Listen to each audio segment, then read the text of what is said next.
నాకు 'ఒక్కడు', 'పోకిరి' అలాంటి పిక్చర్స్ అంటే నాకు చాలా ఇష్టం. మంచి ఎంటర్‌టైన్‌మెంట్‌గా ఉంటది. ఒకరోజు నేను కూడా అలాగా ఒక పిక్చర్ చేయాలని ఆలోచించి ఉన్నాను. అలాంటి పిక్చరే ఇది. దీంట్లో నా దగ్గర ఏమేమి ఎదురు చూస్తారో అన్ని ఎలిమెంట్స్, క్రియేటివ్ థింగ్స్ అదన్నీ యాడ్ చేసి ఉంటే ఎలా ఉంటుందో అలా ఉంటుంది పిక్చరు.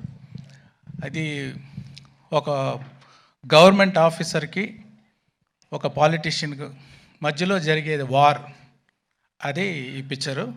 దీంట్లో హీరో క్యారెక్టర్కి ఒక బ్యాక్ స్టోరీ ఉంటుంది.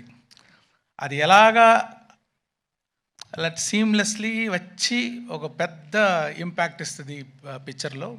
ఇంటర్వల్లో కానీ, ఫ్లాష్ బ్యాక్లో కానీ, పిక్చర్ ఎండ్లో కానీ. అలాగా ఆ మెయిన్ క్యారెక్టరు రామ్ చరణ్ గారు చాలా బాగా చేశారు.